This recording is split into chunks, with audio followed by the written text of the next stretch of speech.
Good afternoon, everybody. Thank you for coming for our teach-in, holding space for Cindy Gladue. My name is Koren Lightning-Earle. I'm the legal director at Wahkohtowin Governance Lodge. Hello to everybody logged on to the Zoom. It's being recorded.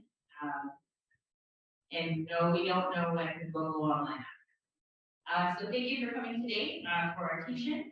Today we are co-hosting this with Standing Together. Wahkohtowin Lodge, we're a research unit here at the Faculty of Law, and we specifically answered call to action number 50, which calls for the creation of Indigenous Law Institutes for the development, use, and understanding of Indigenous laws. We're just doing some microphone adjustments in case I sound really in stereo. So the goal today is to decenter the court process and focus on Cree and Métis processes and principles, including Wahkohtowin. And here at Wahkohtowin Lodge, we really value the principle of Wahkohtowin, and it guides us in all of the work we do. Knowing that we're all connected in everything that we do, and you know, when we go out there, it only takes about 2 minutes to find out how you're related to somebody when you meet another Indigenous person. Today I already found out how I might be related to Val, even though I've known Val for a very long time. And so I'm sure if we all had a conversation, it wouldn't take too long to figure out how we're all connected to each other. And so the goal of today's teaching is to raise awareness around the broader context and deeper awareness around murder missing Indigenous women and the structural and systematic racism and biases that do exist in our justice system. And what does holding space mean? That's something that I got asked a lot yesterday. What does holding space mean for us? And why are we doing this? And why is it important for us to create safe places in these justice and in these institutions for families such as Cindy's family? And so I'm honored to be able to have this opportunity to support the family and be able to host this, co-host this with the family. And so I'll have Julie Kay from Standing Together come up and speak on behalf of the organization and the family.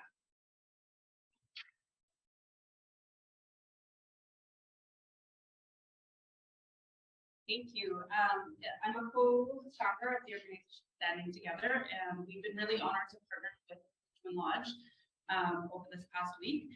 I'm speaking to you today as a long-time friend of the family, and I'm going to share a statement on behalf of Cindy's family. I'm an associate professor at the University of Saskatchewan, so I've been working with the family for a number of years and a number of other families around decolonial responses to colonial and gender-based violence. And, you know, Koren just raised this idea of holding space, and I asked my students for years, I've been talking to my students about what holding space means, and this week has been one of the best ways I have ever seen in action what holding space truly means. And so we are so grateful to the Wahkohtowin Lodge for how they've partnered with Standing Together and partnered in a way that has held space for the family, for survivors, and so it's just been such an honor to be part of this process. So here's a statement from the family, and this is a statement we planned. They planned to release it yesterday, and things changed. As many of you know, it was a really difficult day, having to very quickly turn from, you know, all the energy it takes to mentally prepare yourself to be in that court space, to hear what you're going to hear about your loved one, and then last minute to know that's pulled out from under your feet and quickly change to what your day is going to be, and to still honor and hold that space for your loved one. So this is a statement on behalf of Cindy Gladue's family. This week we hold space for our loved one, Cindy Gladue, in the kind, caring, and protective way she deserves, in the way she cared for so many during her time with us. Cindy was a protector. She was a protector to many, and she lit up the room with her loving, joyful spirit. We want her to be remembered as the beautiful woman she was. To her mom, Donna McLeod, Cindy was her daughter and her firstborn child. To her girls, Cindy was mom. She was part of the lifeblood of our family, our daughter, mother, sister, cousin, niece, and she was so very loved by us all. 2 years after the retrial of Bradley Barton, and 11 and a half years after we were informed that he admittedly caused her death, our family is still waiting on the criminal legal system, and we're still preparing for his appeal. In the initial trial, Cindy's dignity and humanity was deeply violated. Our family was exposed to significant re-traumatization. As the Supreme Court concluded, the current criminal justice system let her down. Indeed, it let us all down. It pains us to have her honor, her spirit, and her dignity dragged through yet another legal proceeding. As Cindy's mom says, I just want this to be over. I want her to be able to rest. We also want you to be able to rest, Donna. When the Supreme Court ordered the retrial that led to Barton's conviction of manslaughter, they reminded the country her life mattered. She was valued, she was important, she was loved. Like any person, she should have been treated with dignity and respect. With the loving support of Standing Together and the Wahkohtowin Lodge, we are holding space for Cindy. We are honoring her life and we're honoring her dignity this week. Upon learning of the appeal, Cindy's auntie, a survivor of residential schooling, she set to work creating over 1,200 of these ribbon pins. We hadn't asked her to do anything, she just wanted to pour her love into something. And so she created these ribbon pins. She put her love and hers into every single one of these pins that you're wearing. To honor her niece and to reflect her belief that every single girl should be able to have and wear a ribbon skirt with pride. So it was only after creating these 1,200 ribbon skirts that we learned that yesterday was National Ribbon Skirt Day. And how amazing that was, that in seeking to honor Cindy, she also stood next to Isabella. Isabella from Kamsack, who National Ribbon Skirt Day was founded after, and who was shamed in Saskatchewan. Cindy's auntie is from Wahkohtowin First Nation in Saskatchewan, and so she was this young girl that was shamed in Saskatchewan for wearing her ribbon skirt, was honored, through this National Ribbon Skirt Day yesterday, and what an honor to connect. Holding that space for Cindy and holding that space for all Indigenous women and girls in the country yesterday. So we're very grateful to Cindy's auntie and all the love that she poured into these, and we honor her by holding these close to our heart.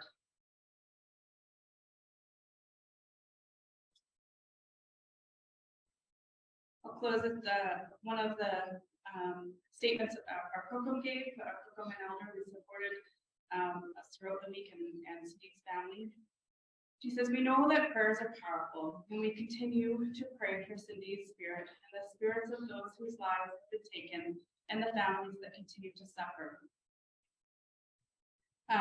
We've invited supporters, as hopefully most of you know, to support the family in many different ways this week, by wearing your pins. We also have the Kokum's baby basket in honor of Cindy.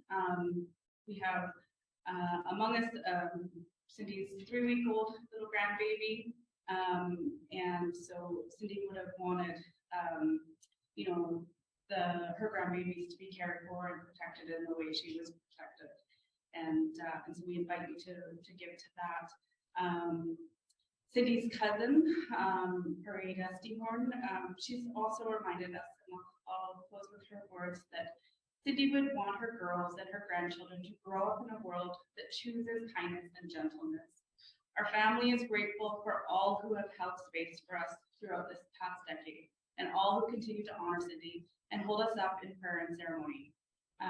So we truly are grateful, Standing Together, the family. We're so grateful to the Wahkohtowin Lodge for really enacting holding space.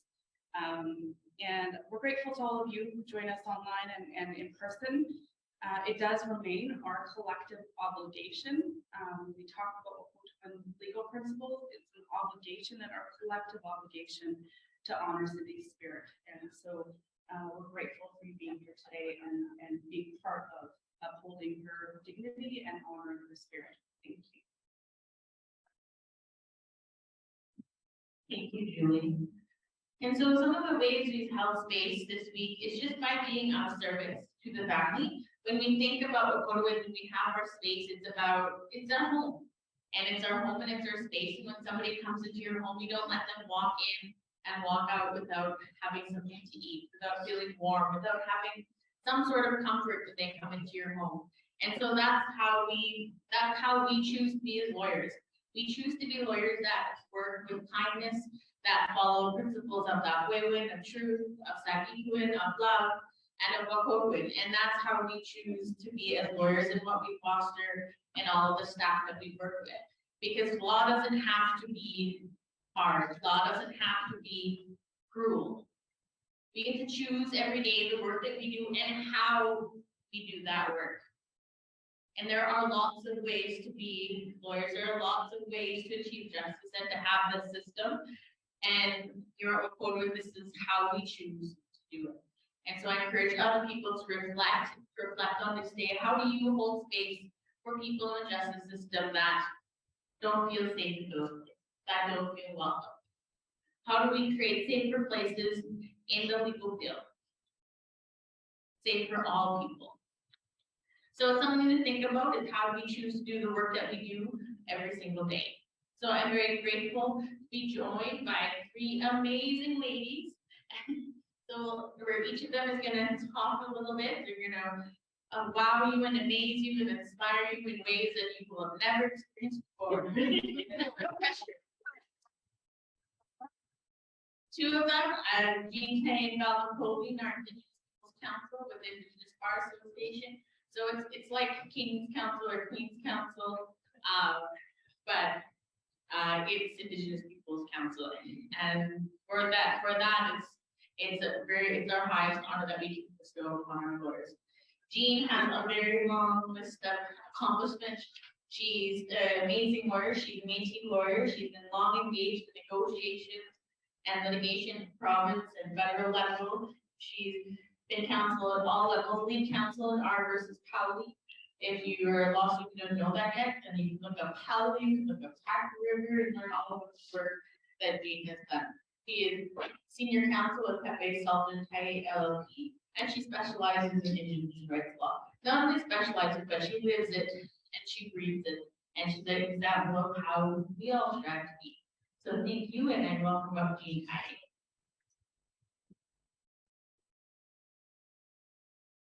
Thank you, Koren. I want to acknowledge the honor of being a person who takes up space here today, and that I am deeply honored to be asked to be here by standing together with Koren Lodge, and it's a deep honor to be with Val and Pearl on here. I hold Cindy deeply in my heart and have from the beginning. I start off by introducing myself because my elders tell me that that's what you should do. Maria Campbell, who's one of my elders, says, "Who are you? Who are your people? Who is your grandmother? Where are you from?" So my grandmother was Sarah Riel, and Sarah Riel's father was Joseph Riel, who was Louis Riel's little brother. So Louis Riel is my great-granduncle, or I'm his great-grandniece. My great-grandfather Joseph was married to Eleanor Poitras, and Eleanor Poitras's father, so my great-great-grandfather, he was one of the lieutenants under Ambrose Lepine in the 1870 Red River Resistance. Her uncle was on the provisional government with Louis Riel, and she is also the granddaughter of Cuthbert Grant's sister. So I'm a Grant and a Fisher and Poitras and Riel. And for 200 years, my family has not just been Métis. I don't go mind the archives to figure this out. I was born into a very politically active family, and so for 200 years, my family has been very, very politically active in the Métis Nation. I was born quite literally on the banks of the Red River in Winnipeg. Now it's Winnipeg. It was St. Boniface back in those days. And so I am your classic Red River Métis. So that's who my people are, that's who my grandmother is, that's where I'm from, in the traditional way of introducing yourself. I want to, as I've gotten older in this Indigenous law world, it has become one of the roles that I seem to play where I am the one who talks about the history of how we got where we are and why we're here, and give you some of the history behind it. So I'm not going to talk about the history of Indigenous law and how we got here, because I'll leave that to our wonderful expert, Val Napoleon. But I'm going to talk about Canadian Western law and the history and the beginnings of Western law, criminal justice law in particular, and how we arrive at the place where what happened to Cindy could happen. And I hope I can set a context for you whereby you will understand the context that this happened in. And I'm hoping Val can then come along and brilliantly make you understand why it's so foreign to Indigenous people. So let me start with the a long history. I'm just going to pick a few highlight points along the way of how Western law developed with respect to women. Okay, so because what happened to Cindy and how the criminal justice system treated her and the state treated her is a long historical tradition in Western law. So if you think about the image that Westerners use for justice, what is it? You must know. It's a woman, right? Isn't it? It's a woman who's blindfolded with a sword and scales of justice, right? We call her Justicia. She's one of the virtues. That's what they say, right? She's a virtue, right? I think it's interesting that the state, she's got a sword, right? Which is a not too subtle reminder that justice rests on violence, that it can be enforced. It is a means of the state enforcing, using force and violence in order to achieve what they call justice.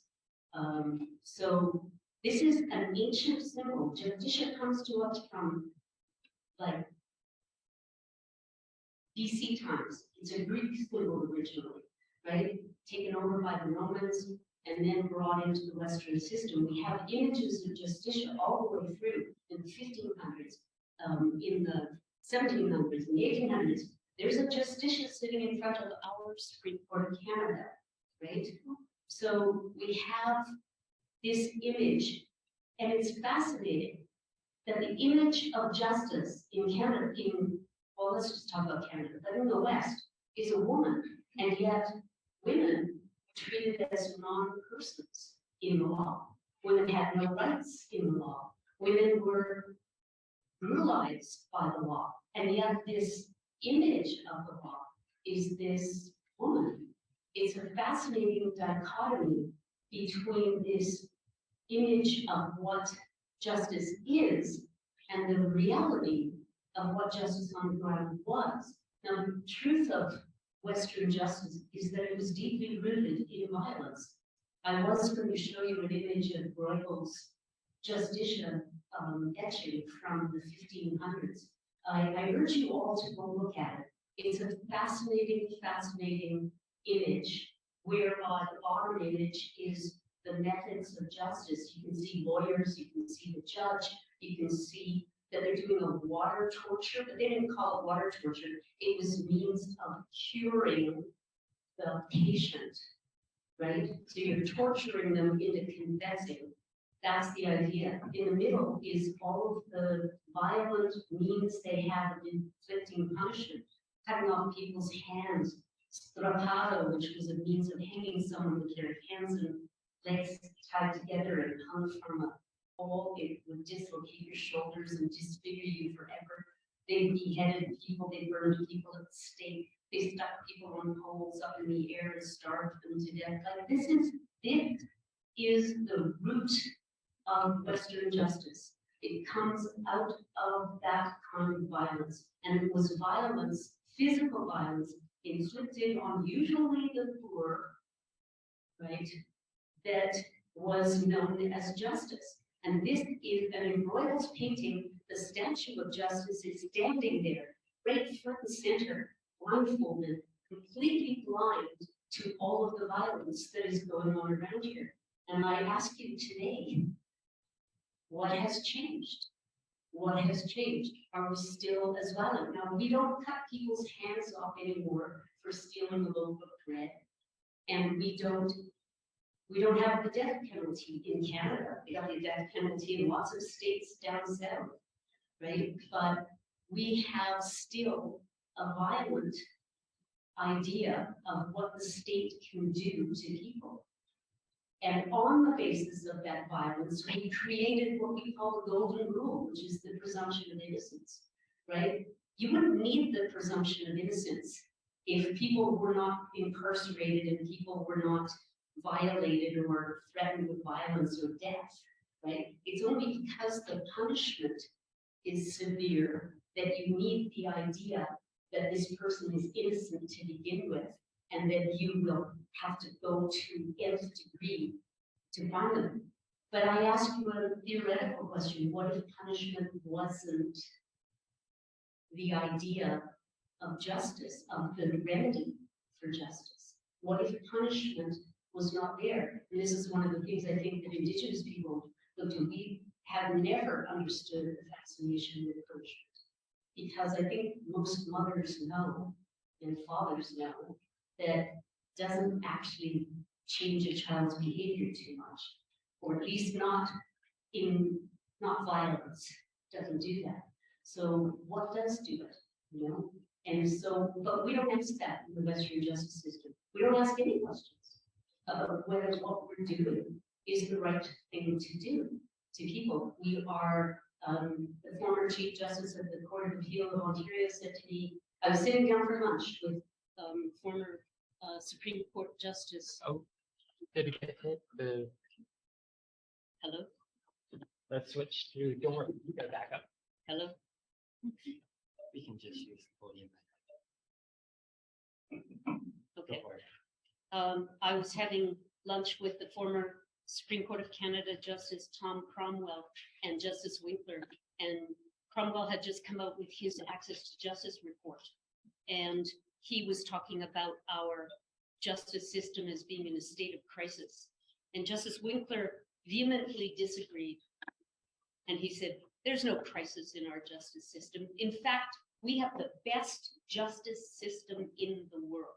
That's what he said. So I tell you, Canadians don't agree with that, right? If in poll after poll, less than 40% of Canadians think that we have the best justice system, actually have any confidence in the justice system. And when you talk to people of color or Indigenous people, that number goes way down. So the idea that we have the best justice system in the world, I'm always asking us to question. That's what I'm asking us to do. So question it. Why do we do things that we do? Why does our judge sit up on a pedestal? What does that add to justice? Does that make the room feel anything other than that the justice is coming down from on high to us? I ask a lot of questions about our system. The other thing I would note is that our system has not really changed much in the last 300 years. A lawyer from about the 1700s could pretty much walk into a criminal court today and function pretty well. They'd have to brush up on the particular statute and issue that they were was an issue, but that's no different than I would have to do as a criminal lawyer too. I would have to make sure I know exactly the case law and the statute and everything that I'm talking about too. But they wouldn't be at sea. The rest of the system is exactly the same. Now, no other profession functions like this. A doctor from the 1700s can't walk into an operating room today and do anything at all, nor can any other profession, except criminal lawyers, the lawyers who are working in our justice system, in our courts. And that's because they haven't changed. And I'm asking you again, is it a good thing that nothing has changed in hundreds and hundreds and hundreds of years? I don't think it is. I think we're due for a wholesale revision. Now, let me tell you some of the cases that give you an inkling about women. They give you some of the inkling about what is happening now and some of the history. So I'm going to start with Laurette Goulet.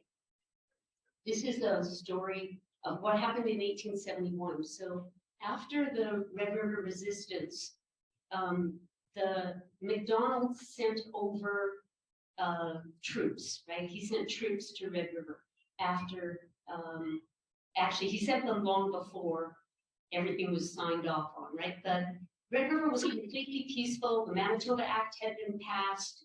Everybody was fairly comfortable. Red River was totally at peace. Riel was planning a celebration to welcome the new governor coming in. Instead, MacDonald sent the troops, in, and they were mostly members of the Orange Lodge from Ontario. And many of them had sworn an oath to, and I'm quoting them, to exterminate anyone who was French Catholic or Métis. So they set about doing that. It was called, within 6 weeks, the American newspapers called it a reign of terror. The New York Times in 1871 ran a headline called The Military Reign of Terror in Red River. Now, I would guess that even today, most people who read the New York Times don't know where Winnipeg is. So in 1871, if the New York Times was running a headline talking about the brutality and violence in Red River, it was big news and everybody knew about it. So they murdered, the troops murdered people, they raped, they burned buildings down, they did home invasions, they terrorized the town for 2.5 years. One of the things, of course, that happened were rapes. And the case of Laurette Goulet is really one of the saddest ones. Her father was the first man killed, Elzéar Goulet, by the soldiers. And then her home was invaded and her mother and her uncle held at gunpoint and the house completely ransacked. And then 6 soldiers gang raped Laurette and left her in the snow to die. This was actually witnessed, and the Métis went to the governor and they went to the head of the military and they named the men and they provided affidavit evidence sworn affidavit evidence of what they had seen, and nothing happened, nothing. There was no action against any of those troops for any of the 9 murders, any of the home invasions, any of the rapes, nothing about Laurette, nothing about the people who were tarred and feathered, nothing about the attempted murders, nothing happened to any of them. And the reason I'm telling you this in part is because those men, after their terms of office were up as soldiers, became the Northwest Mounted Police. And that is today the RCMP.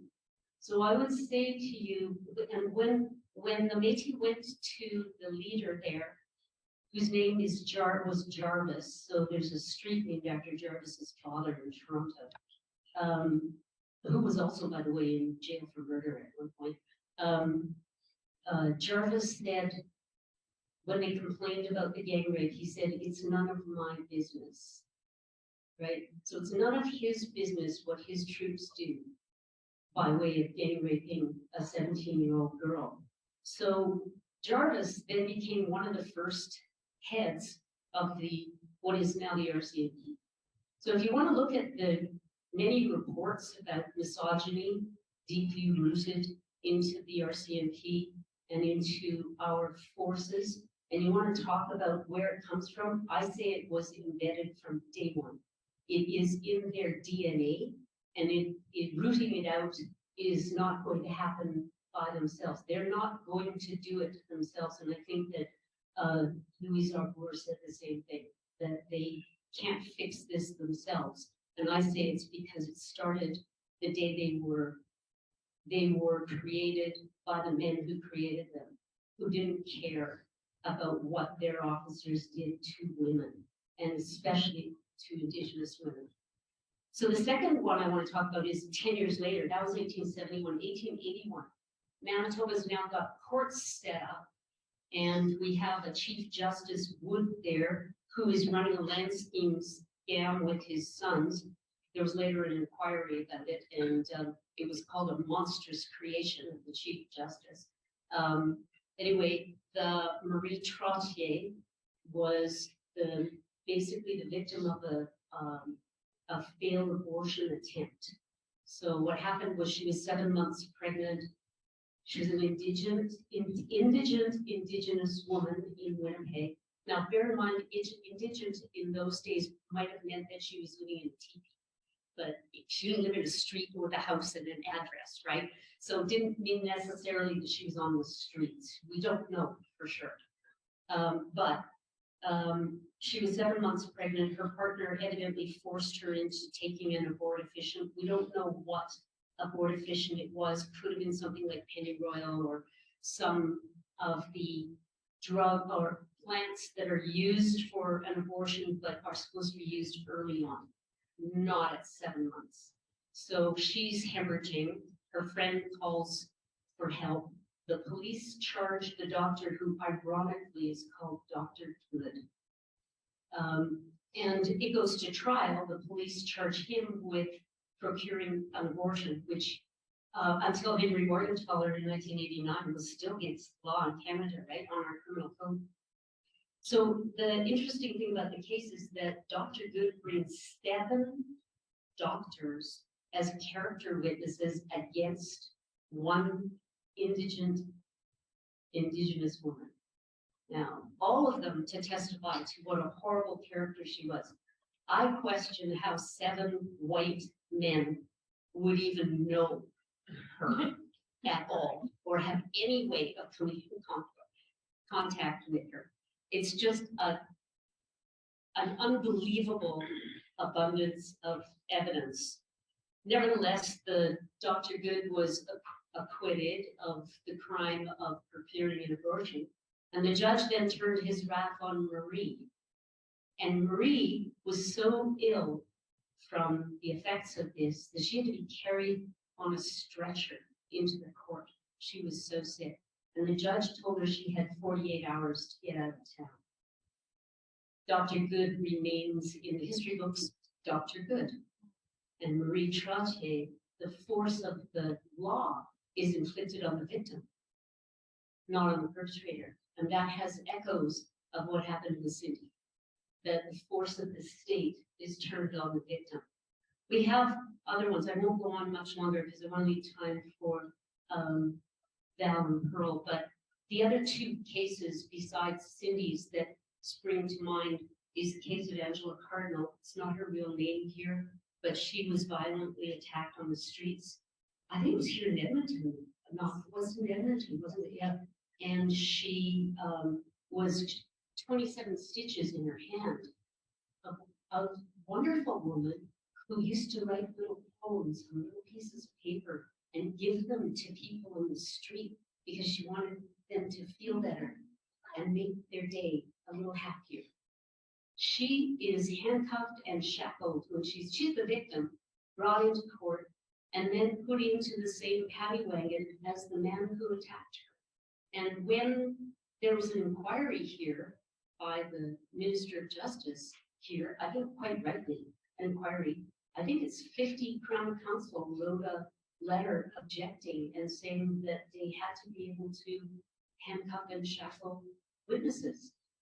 Now, this was a cooperative witness. She was willing to testify. She was cooperating with them. But they wanted to handcuff her and shackle her and put her in jail. And the judge said it was for her own good. Okay? So this is a running theme through Western law. Somehow this muddling up of the patient, as I told you about in the water cure, we're going to do this for your own good. We're going to inflict this judgment on you, the victim. So I think that one of the things we need to look at is how this can happen. We call ourselves a modern justice system, and we should ask ourselves, how can this happen in 2020, I was going to say 2021, it's 2023. How can this happen here? How can the state do what it did to Cindy and call that justifiable action? And I'm going to end with the same line that I ended at the Supreme Court of Canada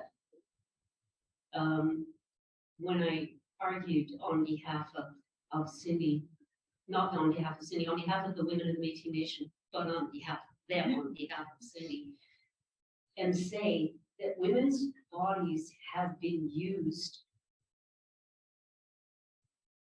as the price of justice all through the history of the Western system. And I say to you now, women's bodies, Indigenous women's bodies, our bodies are not the cost or the price of justice. That's not justice.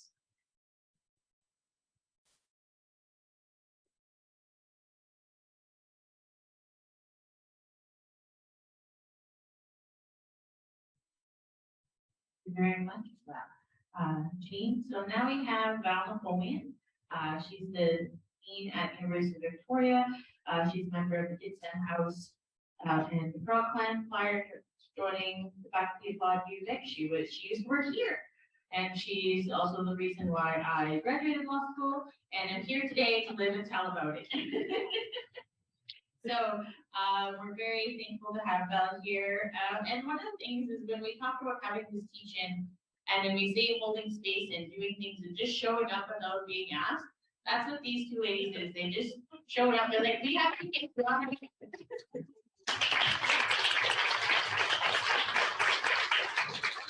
And so we're very grateful that Val's here. So Val.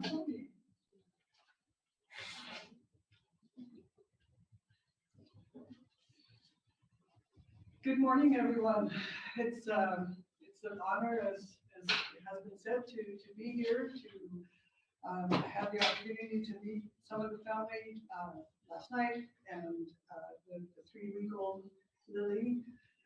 So all of this brings, this is an incredible event, and I'm grateful to Koren and to Wahkohtowin Lodge and to Standing Together, to Jean, to Pearl, to everyone here who's made this possible.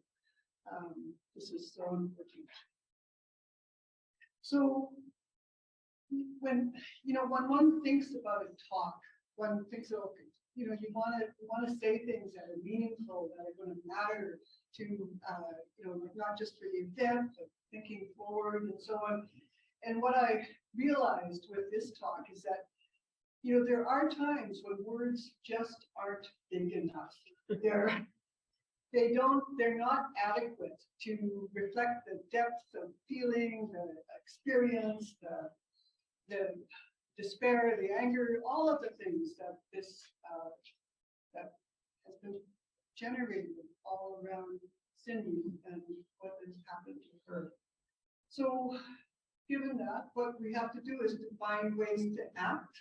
And part of the reason that's so important is that the story of Cindy going forward, it can't just be about despair. And I think that the statement by her family makes that clear. What they talk about is love. What they talk about is how she was a part of a family and fulfilled the roles in that family. And it can't just be about her murder. It can't just be about the justice system or the legal system. It needs to be way beyond. It's a bigger, deeper story. So that means that we don't capture her story in the narrative of despair, nor do we capture the stories of other women and girls in the narrative of despair. We have to find ways to to go beyond that. So how do we build from this pain that what happened to Cindy, what happened to her family, her community, to everyone else. So how do we draw strength from that? And how do we strengthen the courage of her family, but also to try and make sure that the memory of Cindy is a blessing that we hold, that a source of strength that we hold within. That's the creating space. It's here physically, absolutely, but it's in how we view the world. It's in how our spirits, how we feel. All of these ways, there has to be room there for Cindy and the other Cindy's. So, Jean talked about Cindy being a person and personhood. So personhood is something that I've looked at from an Indigenous legal perspective. I wrote a paper about what it means to be a person from a Gitxsan legal perspective. So I'm adopted into the Gitxsan. I worked with San people for decades, but I'm actually from Soil First Nation. I'm Cree, so I'm just over the border in Treaty 8 is where my family is from. So within Gitxsan law, I asked her, what does it mean to be a woman in Gitxsan law? And part of it, there are many, many aspects to it, but part of it is the right to protection. There are obligations to her. She has obligations back. She has a role as far as marriage. She has a right to a no-fault divorce. She has a right to particular territories and to an economic life, which for the Gitxsan is actually separate from that of the husbands. So all of the different ways that Gitxsan women historically and in the present day are a part of their legal system, that creates personhood. And so when we think about Cindy, let's think about her as being a person according to both Cree and to Métis law. So, and I use the term agency to describe personhood, that's a central part of being a person is this agency. It means the capacity of Indigenous women and girls to act, to have will, to a mind, a spirit, and humanity, all of those things. So why does agency matter? Why does it matter here? It's the fullest possibility of humanity under law. So if we take that perspective and we apply it here, it means that she made the best decisions that she could within the constraints of power, the power relations that were around her, that she was both a part of and that she was trapped within. So here's the question for us. What would have happened had there been recognition for Cindy as a legal agent, as a legal person, as a citizen, according to Cree law, Métis law, and Canadian law? What would have happened if her agency, her citizenry, her legal personhood had really shaped and informed the world and relations around her all through her life, not just at the time of her death? For Indigenous women and girls, and for all of us, being recognized as legal agents means being deserving of dignity, of safety, and that is essential to the rebuilding of Indigenous law and Indigenous lawfulness. In Canada and elsewhere around the world, because this happens to Indigenous women everywhere, there's a societal scale failure to recognize Indigenous law and within that the agency of Indigenous women and girls. What we have and what was described to you through this history is a denial of that agency. It's this very denial of Indigenous women and girls' personhood, their agency. It's that denial that fosters and enables the relentless sexist dehumanization that is a part of our country. And ultimately, what it creates is the dangerous disposability of Indigenous women and girls. So what is our perspective of the over 4,000 Indigenous women and girls in Canada who are no longer with us? What happens when you don't take their agency and their political circumstances into account? What kind of understanding do we have of the violence against them when we don't factor in the political, the economic, and the social conditions that generate the racialized and sexualized violence against them? If we don't have that complete picture of what's happening to Indigenous women and girls in this country, then it's easy to blame us. And that's the problem. It's an incomplete, inadequate perspective and understanding of this country and Indigenous peoples. So our starting place has to be that the missing and murdered Indigenous women and girls here and elsewhere are legal agents, are persons, are citizens who made the best decisions that they could within and against the constraints of power that they are a part of and which surrounded them. There's no room here for idealization or romanticism when it comes to violence against Indigenous women and girls. Historically, Indigenous peoples were no more violent than any other society anywhere. But we historically had to deal with sexism. There was never a time where Indigenous peoples didn't need law to deal with the kinds of issues that human society create for ourselves as we manage. So historically, there was sexism. That's why we have the oral histories that we do in order to learn from that for today. Today, we have normalized and shameless sexism in many of our communities and across the land outside of our communities. That's a challenge for all of us today. It's a challenge today just as it was in the past. So what's important is to understand that violence happens in spaces of lawlessness. So when Indigenous law is undermined, when there are gaps, when there are distortions, when it's been displaced, when there's been all of that colonial undermining of Indigenous people's ability to manage ourselves and to be lawful, that creates gaps within which violence can happen. But there's another thing that goes on here, another dynamic, and that's the failure of Canadian law as well. So that creates these spaces within which the most vulnerable suffer. They're the ones that pay for the fact that there are gaps.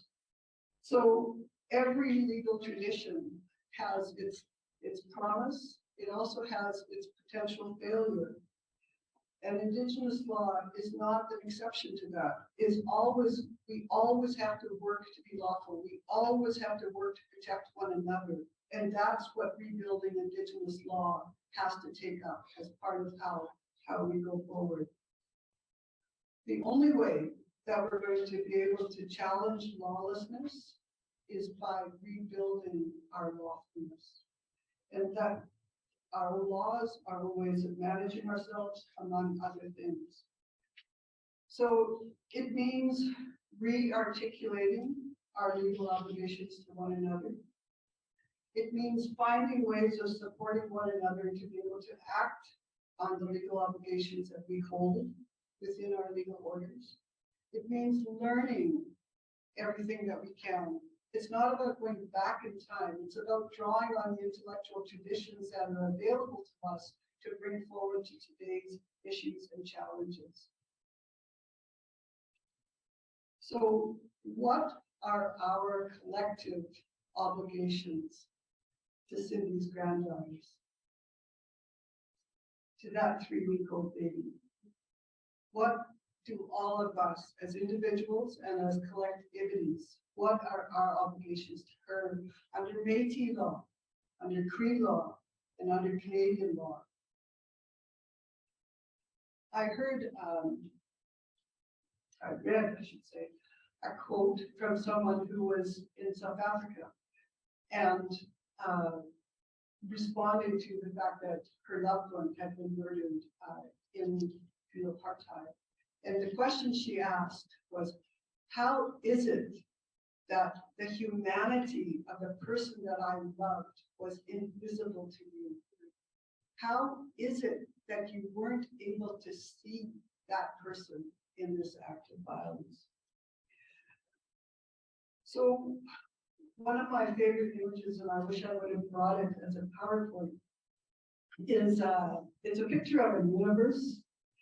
And so you see a whole universe with stars and amazing things, and you see a person on the ground, and what they're doing is they're lifting the corner, and the universe you can see then is a curtain, and what they're able to see is a different universe when they lift the curtain.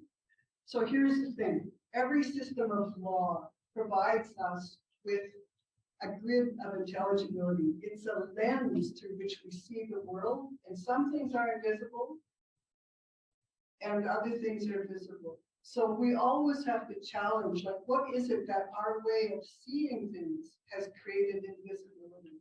What can we not see because we've learned a particular grid for what exists? Like, that's the challenge for ourselves. For any system of law that we're working in. Canada is a multi-juridical country. Indigenous law hasn't gone anywhere, but the work exists for us to rebuild it.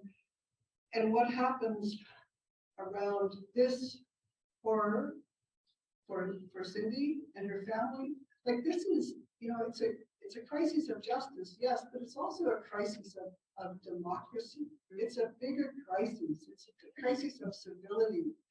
What we need, all of us need, are stories about how we have dealt with disagreements and conflicts and everything else civilly without violence. We need that repertoire, and we need to be able to create it. And that's what the work ahead of us involves. And I look forward to your questions.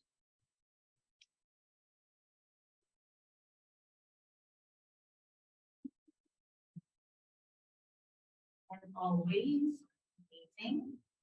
Next we have Tamara Pearl. She is one of our professors here at the Faculty of Law. She's also a PhD law candidate at University of Ottawa.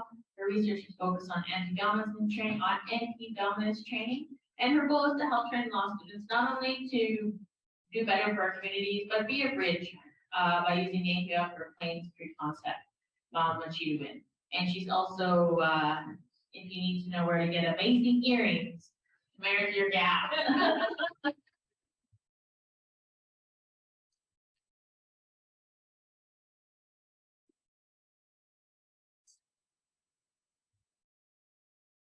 Tansi Nititamak Niwe Nasque Wasanun, Egnepalia Nakotasek, Asutumakawa, Gaspia Kesmina, Apatokos Na, Kataskova, Tamara Baldhead Pearl, Nisi, Gastan, Equa, Nehio, Isqua, Nia, Wanero First Nation Ocha. Still learning my Cree, so very pleased to be here. Thank you. And it's, I just don't have the words. I don't want to cry too early. So, but I'm very honored to support Cindy's family, and I will do what I do best, which is to prevent myself from going down rabbit holes. And so, forgive the lecture lifestyle. There was a shift in policy and the development of law from treaty making with Indigenous peoples as nations, with their own Indigenous legal orders, to white racial supremacy and Darwinism, so on and so forth. And this happened, this turn was taken in the mid-1800s through entrenching in our case law the doctrine of discovery and other racist legislation and policies, including the Indian Act and the mandatory Indian residential school system. The residential schools was how, in particular, anti-Indigenous racism became entrenched, not only internalized in our own peoples for multi-generations, but also in the wider public discourse. Former Senator Murray Sinclair is really clear about that. But if we live in this country, you have all heard those insidious stereotypes, some for generations, and some probably still living in your families as well. The Truth and Reconciliation Commission memorializes that history and provides us with calls to action to learn from the shared past as we go forward in our future of reconciliation. But before reconciliation can really take hold, there has to be that acknowledgement of truth. And the truth is our training and education of law students in Canadian state law is very nation-centric. By thinking Canadian state law is the sole legitimate source of law in Canada, this is how white supremacy stays entrenched. So we must reject this myth that Canada was based on two founding peoples of the English and the French, and rebuild Canada's origin story as founded from the contributions of multiple peoples. Confederation is still evolving. It is just an event built on that myth from the 1867. But as Professor Larry Chartrand, a BT professor, said, until we get multiple peoples who contributed to the history of Canada to believe in its promise, we have yet to make Confederation an event. So I don't think it's ever too late to make this acknowledgement of the wrongs that have occurred. I know that reconciliation can at times feel like an overused buzz term. And, you know, we are still involved in the occurring in real time of how our system is set up to reinforce this white supremacy. So many in the law school environment only focus on these narratives of trauma, of violence and victimization, especially towards our women and children. And we are so much more than that. We are so much more than victims to be analyzed from this much less than neutral lens. We need to mainstream important conversations in a way that may help break down this resistance that many Canadians still have to reconciling their own implicit bias towards Indigenous women and girls.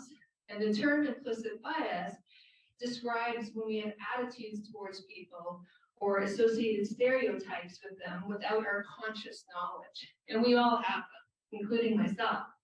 We all suffer from an educational deficit of the harms inflicted by settler colonialism on Indigenous peoples and their nations. So of course, apologies alone are not enough. There has to be action.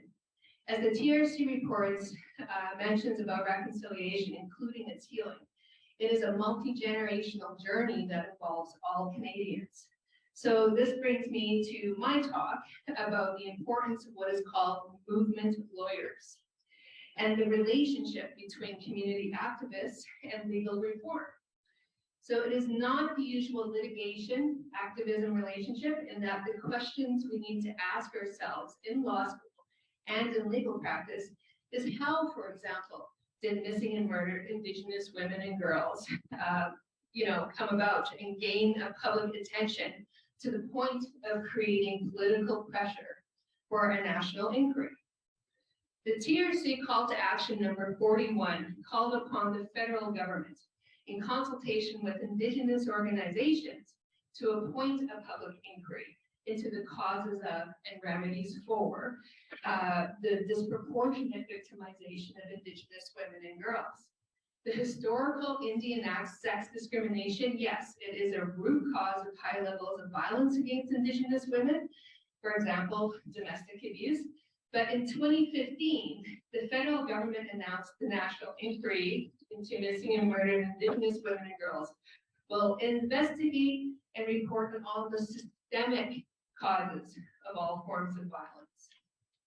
So it needs to be conveyed that we are living in a genocide. And that is what the National Inquiry findings were, and exactly why we are meant to focus on their calls for justice. So, for example, the impact of this important inquiry that same year in 2019, when their final report was released, the case the R.V. Barnon, is unfortunately what came about is where they did use the final report of the National Inquiry to bring to the public's attention the lower trial case that was plagued with very disturbing racist and sexist stereotypes. The court provided guidance on jury instructions where a victim's indigeneity may trigger systemic biases, prejudices, and stereotypes. And, you know, that was great. That was really wonderful. But the TRC itself was the most influential public inquiry in the modern history of Canada. And the TRC called for the national inquiry, but who pushed the TRC to make that call? Who pushed Prime Ministers Harper and Trudeau to actually act on this? And who carries these things forward to actually ensure the calls for justice of the national inquiry become implemented? Well, that is through community grassroots activists. And an example of such an activism is from a dear friend of mine, Darlene Okamesa-Suko, who founded Iskwewak. I'm sure I'm saying it wrong, but I'm still learning my Cree. But it's Women Walking Together, which is a grassroots network in Saskatoon since 2005 to raise awareness about the human rights crisis of missing and murdered Indigenous women and girls. And its Iskwewak members provide moral and direct support to family members of missing and murdered Indigenous women and collaborate with organizations to work on its violence prevention. Part of this was to work with the Saskatoon Tribal Council and other councils to provide, for example, Mikisew First Nation in creating their own database. And other proposals included maybe using mobile van units and assisting in searches. Prairie Dusty Horn and other powerful activists had standing together here in Edmonton, and they hold an annual walk for awareness of the continued struggles of residential school survivors. They aim to be as inclusive as possible and do the hard work of making sure those who live in core areas feel loved and feel valued and seen. The main purpose is to hold space for those who are about to begin and are on their healing journeys. They are continuing still to hold space for Cindy today. It is these important initiatives from all over the country that keeps a consistent community-minded pressure on the political and legal landscapes to implement these calls. I think we should not overstate the importance of a judicial decision or an inquiry's report, even if that is often the goal for the lawyer's task. Much of the real work, however, of driving change happens alongside these processes, before, during, and after the official legal process is complete. However, when an inquiry report lands on the politician's desk and there's no one willing to read it, does it still make an impact? If the proverbial tree falls in the forest, does anyone hear? These are very big questions, but if there are ghosts of the missing and murdered Indigenous women and girls at play, it's the family member activists who are rattling those chains. We need to understand that activists, such as the irrepressible family members of missing and murdered Indigenous women and girls, are ones who bring and continue to bring these issues to the table. It must be driven home how essential that activists have been and still are for this relationship between activists and legal reform. Movement lawyering shines a much needed light on how the inequities embedded within the legal system in actuality undermine social movements and magnify harms, exploiting the work of Black, Indigenous, and other activists of color. There's quite a bit of scholarship on this issue, the illusion of impartiality of our legal systems, and how important it is that, especially in law, we must do our part in calling for lawyers and legal workers to think critically about how they leverage power structures within their legal field to work in tandem with our community activists. And this is a very important panel of to show this type of initiative. My own experiences assisting with the national inquiry gave words to the trauma of my own haunted bones. It is too traumatizing for me to talk of my aunts, cousins, and nieces that have gone missing and murdered for my entire life. But for my entire life, my mother and myself lived with constant fear of just being taken. That someone can just take you whenever they want, that our lives are inexplicably cheap and extremely fragile. And now I am doing my best to empower my own daughter to not inherit this trauma. When I saw a grieving mother walk for 3 days, not out of protest, but because she had to, as she had no other way to get to the office to hand in whatever information she collected over decades on her missing daughter, was a war cry that we are priceless in value and relentlessly potent in our strength and fierceness. We are at war for our very lives as Indigenous peoples. To quote Professor Larry Chartrand again, who loves when I quote a male instead of a female, it is a legal war, but it is still a war. So the law profession with the community activists need to combine forces to end this systemic oppression once and for all. The purpose of this teach-in is to provide another narrative for law students outside the traditional view of lawyers using this deceptively neutral excuse of "I'm not my client," and to be made aware of the systemic biases that continue to perpetuate violence. Holding space for Cindy is to provide a positive, loving, but teachable space out of terrible circumstances to ensure Cindy's life is not defined by her death and her killer's legal drama. Cindy is loved and valued, and we will continue to hold space for her and her family members, which is what the trauma narrative in wider society so unjustly misses. Thank you.